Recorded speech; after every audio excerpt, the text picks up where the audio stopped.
할렐루야, 우리 초등부 친구들 반갑습니다. 오늘은 12월 26일 주일입니다. 코로나 상황 때문에 우리가 온라인으로 예배하지만 또 여러분의 각 가정들마다 하나님이 여러분과 함께 계신 줄 믿습니다. 그래서 우리가 핸드폰 또는 TV 앞에 앉아 있다라고만 생각하지 마시고 지금 내 앞에 하나님이 계신다. 그 하나님 앞에서 내가 예배드린다 생각하면서 오늘 예배를 영과 진리로 잘 드리는 친구들 되기를 간절히 소망합니다. 우리 먼저 함께 기도합시다. 역사의 주인 되시는 하나님 아버지, 오늘도 하나님의 말씀 앞에 모이게 하시니 감사드립니다.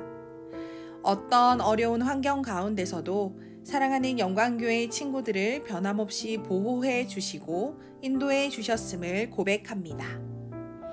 2021년의 끝자락에서 지나간 시간을 감사로 마무리하고 또 새로운 2022년을 믿음으로 바라보며 맞이하는 믿음을 주세요.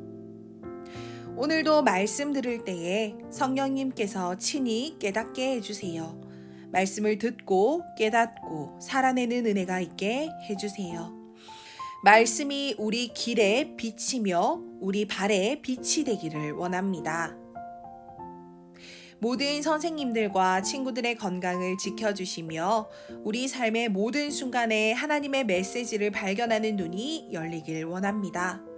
이 모든 기도 우리를 위하여 가장 낮은 곳으로 오셔서 우리를 구원해 주신 살아계신 예수님의 이름으로 기도드렸습니다. 아멘. 네, 오늘도 이 시대가 잃어버린 이름 예수라는 제목으로 12월 마지막 예배를 드리도록 하겠습니다. 오늘 세 번째 시간이고요. 세 번째 시간의 제목을 함께 읽겠습니다. 시작. 우리와 함께 계시는 예수님. 오늘의 본문 말씀은 마태복음 1장 23절이에요. 우리 친구들 성경 찾으셔도 좋고 화면을 보고 읽어도 좋습니다. 우리 마음을 다해서 또박또박 내 목소리로 고백하면서 아멘으로 마무리할게요. 우리 함께 읽읍시다. 시작. 보라, 처녀가 잉태하여 아들을 낳을 것이요 그의 이름을 임마누엘이라 하리라 하셨으니 이를 번역한즉 하나님이 우리와 함께 계시다 함이라. 아멘. 네, 오늘 본문 말씀은요, 지난주와 동일하게 마태복음입니다. 그리고 오늘은 한 아들을 낳을 것인데 그의 이름은 또 다른 이름은 임마누엘인데 그 임마누엘을 번역하니까 즉 하나님이 우리와 함께 계신다라는 뜻이래요. 아니, 이 세상을 만드신 하나님께서 이 가장 연약한 인간과 함께 하신다.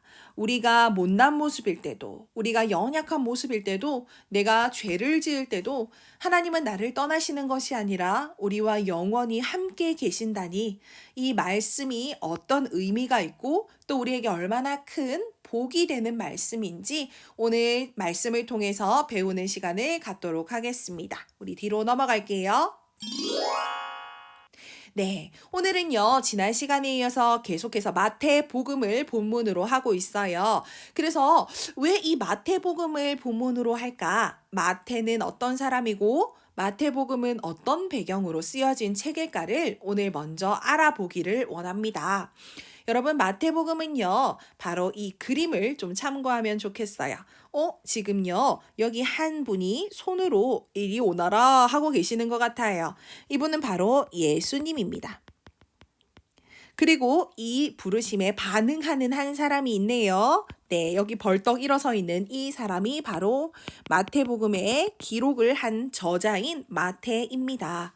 그런데 이 마태는요, 동그란 테이블에 그리고 웬 두꺼운 책과 그리고 어떤 필기구와 수첩을 든 사람 그리고 여기 동전이 있는 것 같아요. 이게 뭐 하는 장면일까? 네, 마태는요, 바로 이스라엘의 세리라는 직업을 가졌던 사람이었어요. 세리의 이 세자는 오늘날 세금의 그 세자와 똑같은데 바로 나라에 돈을 내는 것을 관리하고 거두는 사람이었습니다. 그런데 이때 이스라엘은 로마의 식민 지배를 받고 있었어요. 이스라엘의 왕이 이스라엘을 다스리는 것이 아니라 로마의 왕이 모든 이스라엘 사람들을 다스리는 그런 시절이었습니다. 그러다 보니까 아무래도 억울하게 세금을 더 많이 내거나 형편을 봐주지 않고 세금을 무리하게 걷어가는 일들이 많았어요. 그런데 그 세금을 걷어가는 일에 이 같은 유대인인 마태와 같은 사람들이 세리로서 사람들의 세금을 걷는 일을 하다 보니까 아무래도 이 당시에 이 세리라는 직업은요, 사람들로부터 손가락질을 당하는 직업이었습니다. 자, 그렇다면 마태복음이 무엇인지 한 번 더 자세하게 오른쪽으로 가서 알아볼게요. 네, 이름은 마태예요. 그리고 국적은 이스라엘이고 우리는 이스라엘 사람들을 유태인 또는 유대인이라고 부릅니다. 이스라엘 사람들은요, 예로부터 하나님을 섬기는 백성들이었어요. 그리고 유일신 하나님, 다른 신 말고 하나님만 섬기는 민족이었습니다. 그런데 그 하나님만 섬기는 민족이었던 마태에게 예수님이 오신 거예요. 밑에 한번 가볼게요. 마태는요, 직업이 세리였어요. 아까 전에 말했듯이 이스라엘 사람들을 위해서 일하기보다는 로마를 위해 세금을 걷는 역할을 하다 보니 미움을 많이 받는 위치였습니다. 그러다 보니까 마태는요, 참 사회생활을 하는 동안에 마음이 많이 허무했을 것 같아요. 우리가 아무리 돈을 많이 벌고 아무리 만족하는 직업을 가진다고 해도요, 내가 스스로 생각할 때는 떳떳하다고 생각해도요, 주변 사람들에게 인정받지 못하고 칭찬받지 못하면은요, 우리는 삶의 마음의 구멍이 뻥 뚫린 것처럼 허무하게 느낄 때가 많습니다. 사람은 혼자 살아갈 수 없는 존재입니다. 그러다 보니까 주변으로부터 미움을 받는 위치에 있는 사람들은 항상 마음이 좁고 더 날카롭고 더 예민해질 때가 많아요. 마태는 바로 그런 세리라는 직업을 가진 사람이었습니다. 특징, 마태복음의 마태에는요, 가버나움이라는 곳에서 예수님을 쫓았다라는 것은 예수님을 따랐다, 따라갔다라는 뜻이에요. 여기서 성경에서 따라갔다는 것은요, 제자가 되었다라는 뜻입니다. 글씨가 잘 보이나요, 우리 친구들? 제자가 되었다. 가버나움이라는 곳에서 예수님을 쫓아가는 제자가 되었습니다. 여기 마태복음 9장 9절에서 13절에 이 내용이 나온다고 하니까 한번 우리 성경을 통해서 이 내용을 찾아보죠. 성경을 보러 가겠습니다. 네, 여기 줄을 쳐놓은 부분인데요. 함께 읽어보겠습니다. 9절이에요. 예수께서 그곳을 떠나 지나가시다가 마테라 하는 사람이 세간에 앉아 있는 것을 보시고 이르시되 나를 따르라 하시니 일어나 따르니라. 마태를 보고 예수님이 나를 따르라 하셨대요. 10절을 볼게요. 예수께서 마태의 집에서 앉아 음식을 잡수실 때에 많은 세리와 죄인들이 와서 예수와 그의 제자들과 함께 앉았더니 예수님께서 마태를 제자로 삼으시고 마태의 집에서 잔치를 베푸시는 그곳에서 바로 음식을 잡수셨대요. 그런데 그곳에 많은 세리와 많은 죄인들이 와서 예수님과 함께 앉았더라고 합니다. 마태 같은 자들을 부르시고 제자 삼으신 것을 본 많은 사람들은 예수님은 우리와 같은 자들을 더럽다 생각하시고 밀어내는 것이 아니라 예수님은 오히려 우리와 같은 자들을 부르시고 깨끗하게 하시는구나. 소망을 발견하고 예수님께 모여든 거예요. 그런데 11절에 볼게요. 그런데 이때 바리새인들이 보고 그의 제자들에게 이르되 어찌하여 너희 선생은 세리와 죄인들과 함께 잡수시느냐. 바리새인들은 율법을 가르치는 사람들이었습니다. 하나님의 법에 아주 능통한 자, 하나님의 법을 너무나 잘 알고 지키는 자들이었어요. 그러다 보니까 어쩜 저렇게 죄가 많은 세리와 죄인들과 함께 앉아 있느냐. 너희 선생은 참 이상하다 하고 공격하는 거예요. 12절에 볼까요? 예수님 아주 중요한 말씀을 하십니다. 12절 예수께서 들으시고 이르시되 건강한 자에게는 의사가 쓸데없고 병든 자에게라야 쓸데 있느니라.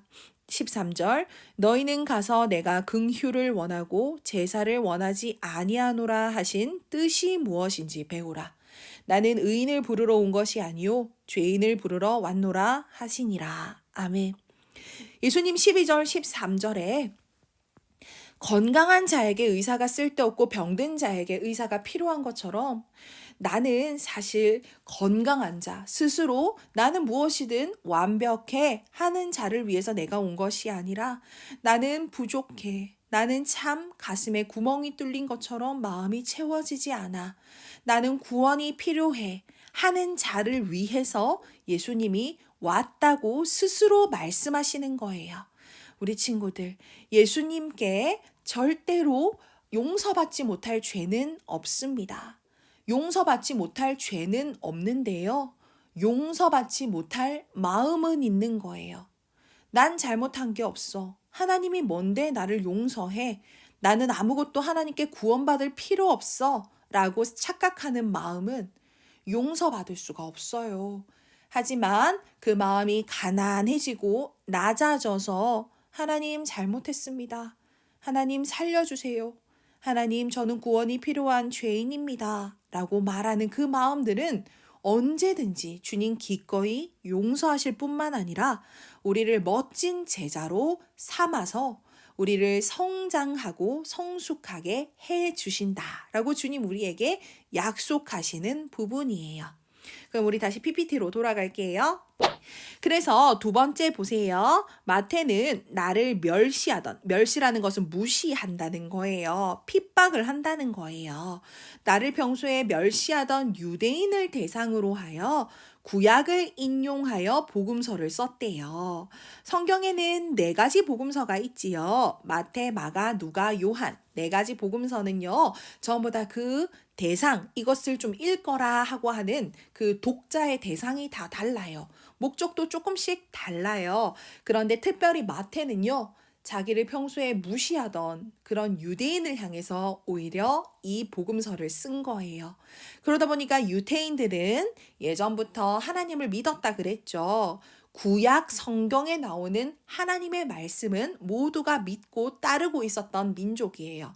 다만 그 구약에서 예언한 메시아, 구원자가 진짜 예수님이라는 것을 전혀 몰랐지요. 하지만 마태는 예수님을 만나고 그 사실을 깨달았어요. 그래서 나 같은 자도 구원하신 이 예수님을 내 민족인 유대인에게 나도 전하고 싶다. 그래서 그들이 평소에 잘 알던 구약의 말씀들을 사용하여 복음서를 썼어요. 약 100곳도 넘는 곳. 100곳이나 넘는 곳에 구약의 말씀들을 전부 이용해서 신약 마태복음을 썼던 것입니다. 그리고 세 번째 볼게요. 자, 그래서 결국은 이 구약은 결국 우리 예수님을 통해서 이루어졌음을 마태는 강조하고 있어요. 우리가 그렇게 잘 알던 구약, 그리고 우리가 그렇게 기다렸던 구주 메시아, 그분은 바로 예수님입니다 하고 유대인을 향해서 알려주고 있는 책이 바로 마태의 복음입니다. 우리 친구들 이런 부분을 보면은요, 참 우리에게 소망이 있어요. 우리는 스스로 봐도 우리 스스로 마음에 들지 않는 성격도 있고요. 왜 내 신세는 이런 거야? 왜 남들보다 낫지 못한 거야? 스스로 나를 부족하게 여기는 부분들도 많아요. 그런데 우리 하나님은요, 우리의 삶에 버릴 것이 하나도 없대요. 그것을 통해서 우리의 이 모든 것들을 사용하셔서 하나님은 합력해서 선을 이루어내신대요. 때로는 마태가 난 왜 세리인 거야? 왜 난 인정받지 못하는 거야? 그 부족함 때문에 절망하고 있을 때 예수님은 마태를 부르시고 제자 삼아 주셔서 오히려 마태를 무시하던 유대인을 향해서 복음을 전하게 하시는 거예요. 그리고 마태를 통해 예수님을 통해 모든 말씀이 이루어졌다는 것을 유대인에게 알려주시는 복음의 통로가 되었어요. 우리 친구들의 삶도 예수님 손에 붙들리면 얼마나 멋지게 쓰임받을 수 있는지 모릅니다. 우리 그런 예수님에 대해서 뒤로 가서 조금 더 자세히 알아볼게요. 네, 우리 마태복음에 보면은요, 구약을 많이 사용했다 그랬어요. 왜냐하면 유태인에게 복음을 전하기 위해서였죠.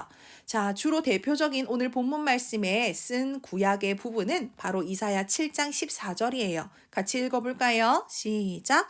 그러므로 주께서 친히 징조를 너희에게 주실 것이라. 보라, 처녀가 잉태하여 아들을 낳을 것이요 그의 이름을 임마누엘이라 하리라. 아멘. 이것을요, 오늘 본문 말씀인 마태복음 1장 23절에 똑같이 인용해서 쓰는 거예요. 이 부분을 봐요. 보라, 처녀가 잉태하여 아들을 낳을 것이요 그의 이름은 임마누엘이라 하리라 하는 것은 바로 이사야에 나오는 구약에 나오는 말씀이죠. 그런데 마태는 한 가지의 설명, 자기가 깨달은 거, 자기가 경험한 예수님에 대해서 설명을 덧붙이는 거예요. 이를 번역한 즉 하나님이 우리와 함께 계시다 함이라. 마태는 예수님을 경험했어요. 그리고 그 예수님은 다른 사람이 생각하는 것처럼 또 한 명의 선지자이거나 선생님일 뿐만이 아니었어요.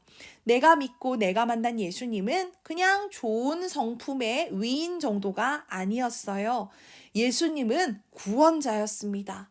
더 나아가 예수님은 하나님이셨어요. 하나님과 똑같은 분이신데 그분이 우리와 함께 계시기 위해서 이 땅에 오셨구나 라는 것을 마태는 유대인에게 전한 것입니다.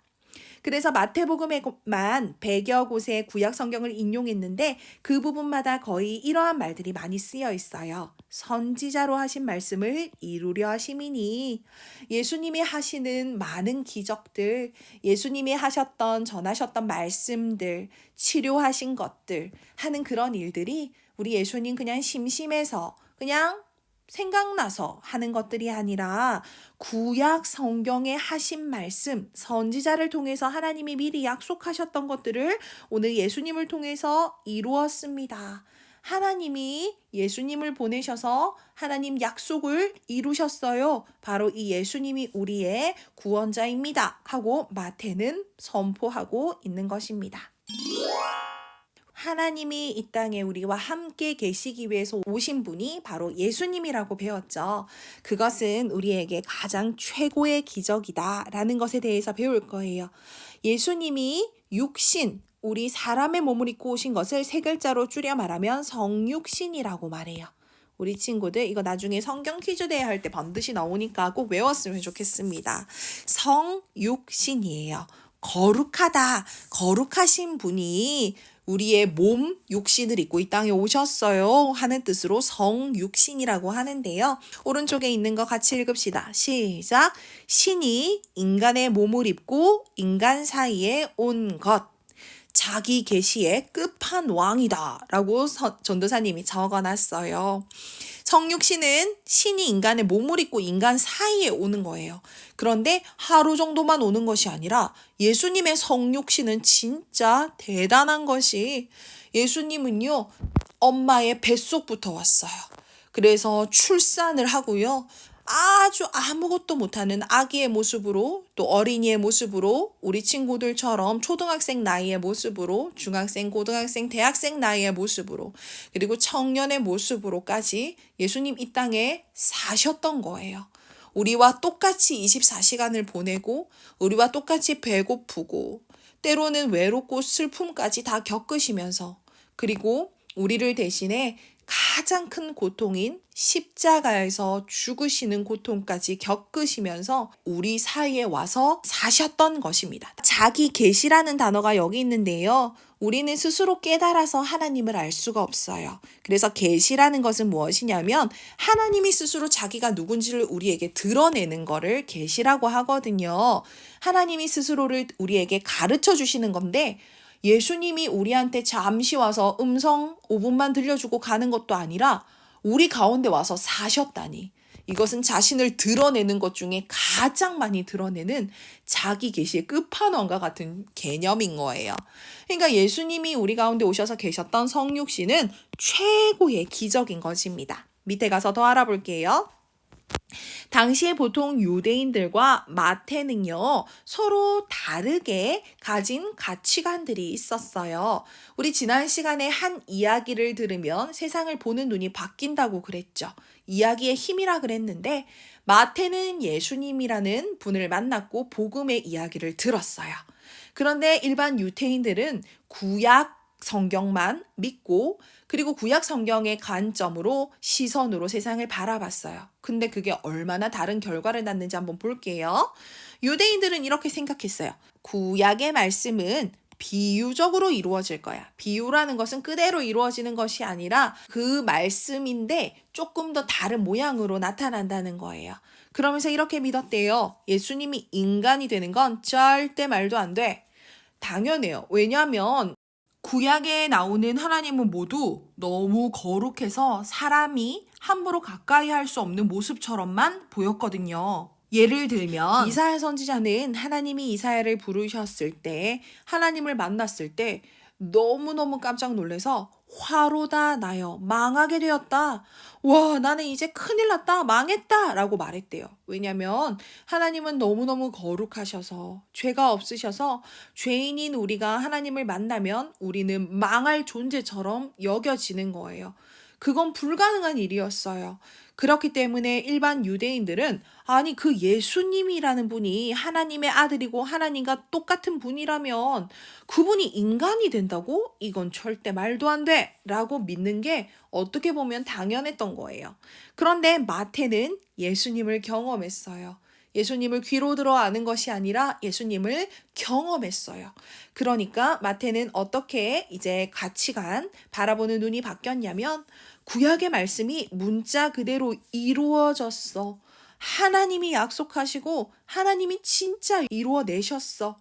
예수님이 정말 인간이 되셔서 우리 가운데 오셨어. 임마누엘의 하나님이야 라는 것을 마태복음에서 마태는 고백하는 것입니다. 그래서 이 최고의 기적을요, 제임스 패커라는 사람이 하나님을 아는 지식이라는 책에서 뭐라고 표현했냐면, 함께 볼게요. 하나님이 인간이 되셨고 신의 아들이 유대인이 되셨다.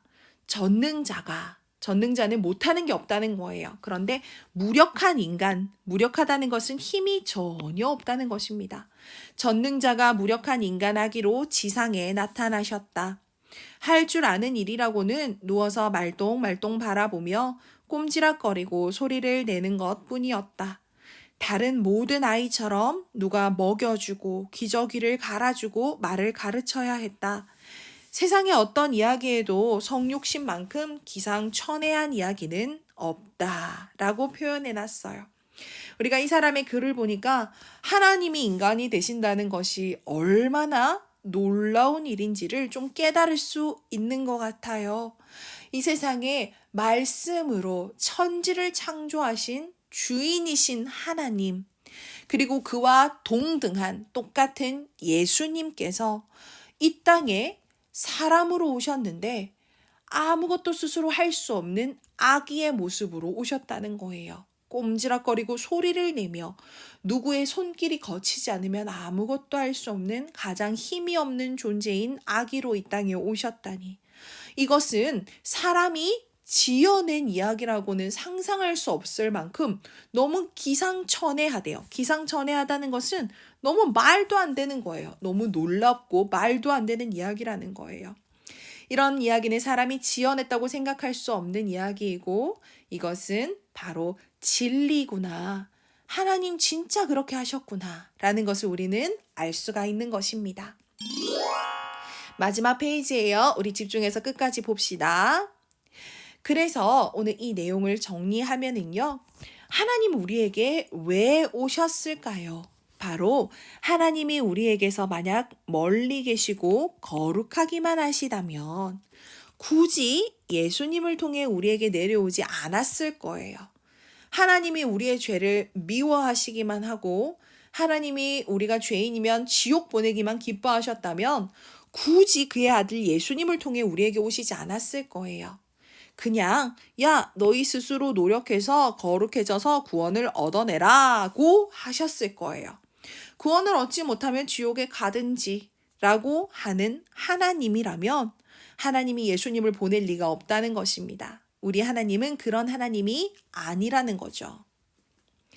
아니면 하나님이 너무 마음이 좋아서 하나님이 죄나 악을 눈 감아 주시고 무조건 봐주기만 하신다면 굳이 이 땅에 오실 필요도, 우리 대신해서 그 끔찍한 죽음을 죽을 이유도 없는 거예요. 하나님은 거룩하기만 하신 분이거나 아니면 무조건 눈 감아주는 그런 헛된 사랑의 하나님만이 아니신 거예요. 이거 둘 다 큰 오해예요. 그렇다면 하나님은 누구시길래 성육신 하셨을까? 밑에 볼게요. 우리 하나님은 거룩하십니다. 그래서 우리의 죄는 눈 감아질 수 없어요. 이건 사실이에요. 또한 우리는 스스로의 노력으로는 하나님께 갈 수 없어요. 이것을 내가 알 뿐만 아니라 우리 하나님이 더 잘 아신대요. 하나님은 우리의 체질을 아시고요. 우리의 성격을 아세요. 우리의 이름을 아시고 우리가 이 땅에 살기 훨씬 전부터 우리를 계획하신 하나님은 우리가 스스로 노력해서 하나님 앞에 깨끗하게 살 사람이 아무도 없다는 것을 알고 계신다는 거예요. 그래서 하나님이 친히 아들을 보내셔서 우리가 할 수 없는 일을 하시게 하기 위해서 아들을 주셨어요. 예수님은 이 땅에서 하나님의 법을 하나도 어기지 않고 가장 의롭고 깨끗하게 사셨어요. 그리고 그것은 우리가 이 땅에서 할 수 없는 일이에요. 예수님은 그 일을 해내셨어요. 그러면 예수님이니까 하지요. 우리는 당연히 죄인이니까 못하고 예수님이니까 하지요. 라고 말할 수 있어요. 하지만 예수님은 그 일을 왜 했나요? 바로 우리 때문에 했어요. 우리 대신 해서 하신 거예요. 맨 마지막 줄 너무 중요하니까 같이 읽어볼까요? 시작. 직접 우리를 데려가시기 위해 직접 오신 것이다. 예수님 가까이 가면요, 어떤 죄든 사함, 용서함 받을 수 있어요. 오히려 예수님의 거룩함이 우리에게 옮겨와요. 우리의 죄가 예수님께 닿으면 깨끗해지고 예수님이 우리와 함께 계시면 우리는 예수님을 닮아 거룩해지는 거예요. 너무 신기하고 놀라운 일인 거예요.